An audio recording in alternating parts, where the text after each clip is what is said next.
कोई शादी ऐसी नहीं कि जो बगैर कर्ज के हो निपट रही हो।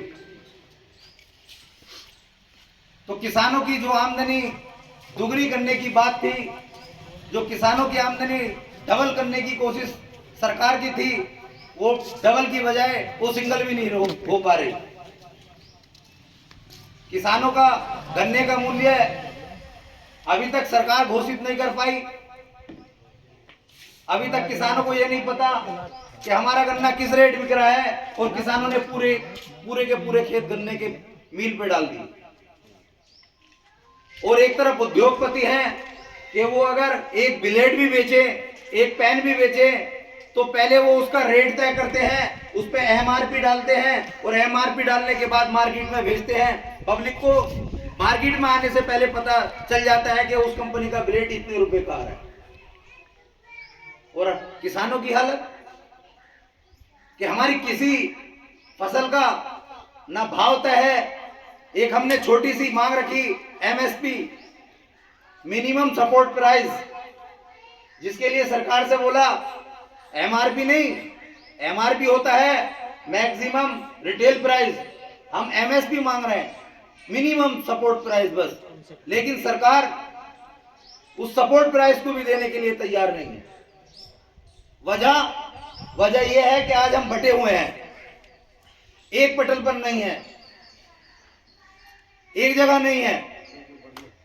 कभी कोई किसी संगठन में, कोई किसी दूसरे पार्टी के साथ, कभी कोई दूसरी पार्टी के साथ, हमने अपने आप को पार्टी से जोड़ लिया, लेकिन हम किसान हैं ये हम सब भूल गए।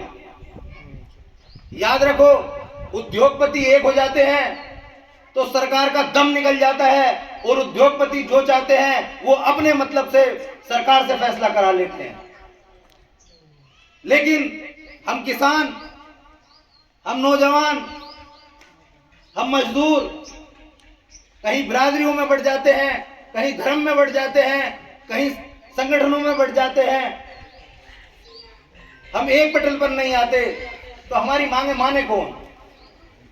हमारी कोई नहीं सुनेगा, रोते रहेंगे ऐसे ही। याद रखो, संगठन की ताकत बहुत मजबूत होती है। संगठन की ताकत इतनी मजबूत होती है कि जब 2022 में दिल्ली के अंदर अनशन चल रहा था, प्रोग्राम चल रहा था, किसान बॉर्डरों पर बैठे थे और चुनाव यूपी का नजदीक था। जब चुनाव आया, चुनाव से पहले 1.5-2 साल तक सरकार उन्हें रोड पर डाले रही और सरकार ने नहीं सुना।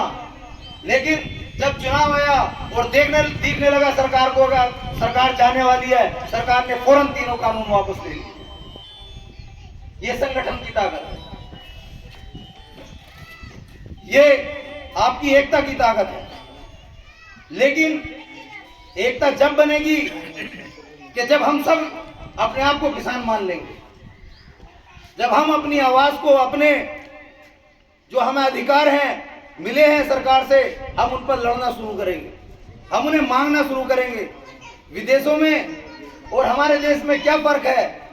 विदेशों में और हमारे देश में यह फर्क है कि वहां का हर बच्चा, वहां का हर नागरिक जानता है मेरे क्या अधिकार हैं और मुझे सरकार से कैसे निपटना है और कैसे अपनी बात मनवानी है। और हमारे यहाँ ये बात है कि फला गांव के फला आदमी बस वही जाने इस काम को, तो हमारा कोई मतलब ना। क्यों? हमारे तो भैया 1000 रुपया रोज कमा रहे हैं। बताओ मेरी बात गलत है? कि भैया वो हमारे गांव में तो फला आदमी है, वही करे भैया इन कामों को, तुम मुझसे ही बात कर लियो। हमारे तो 1000 रुपए रोज कमा रहे हैं, हम इसी बात में खुश हैं। ये नहीं देखते कि जब किसी कौम को, किसी संगठन को, कहीं के लोगों को अगर खत्म करना हो तो शिक्षा को कमजोर कर दिया जाता और उन्हें आपस में डिवाइड कर दिया जाता।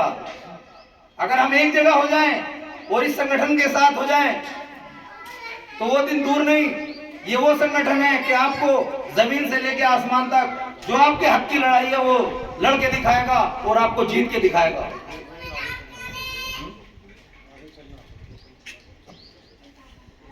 इसी के साथ मैं अपने राष्ट्रीय अध्यक्ष जी को आमंत्रित कर रहा हूं कि वो आए और आपके साथ रूबरू हों और दो शब्द कहें। सभी छात्रों को नमस्कार। इन्होंने काफ़ी चीज़ें बताई हैं और इसका मकसद होता है मीटिंगों का कि अपन जागरूक हो जाएं, क्योंकि चौराहों पे देखो सब जगह लोग खड़े होते हैं और टाइम तो वेस्ट होता ही है, बचपन से बुढ़ापा आ जाता है, पर हम जागरूक नहीं होते। और आपको बता दूं, इसका कोई अमीरी गरीबी से लेना देना नहीं है। ज्ञान का कोई अमीरी और गरीबी से कोई लेना देना नहीं, केवल हमें ज्ञान होना चाहिए, चाहे हम गरीब है अमीर है। कई लोग देखो फांसियां लगा लेते हैं, कहीं कुछ कर लेते हैं, कारण होता है अज्ञानता। तो सबसे पहले तो हम नशे के खिलाफ बोलते हैं कि शराब कोई अगर पीता है तो कोशिश करो अपने मन पे कंट्रोल करने की। वो भी पैसा वेस्ट ही होता है और घर में लड़ाइयाँ चलती हैं, तो नशा ना करो। जो नहीं करता और उनको जागरूक करके मन को कंट्रोल करो। और शराब से आर्थिक स्थिति कमजोर होती है, मानसिक स्थिति दोनों कमजोर हो जाती है, सोचने की शक्ति कमजोर हो जाती है।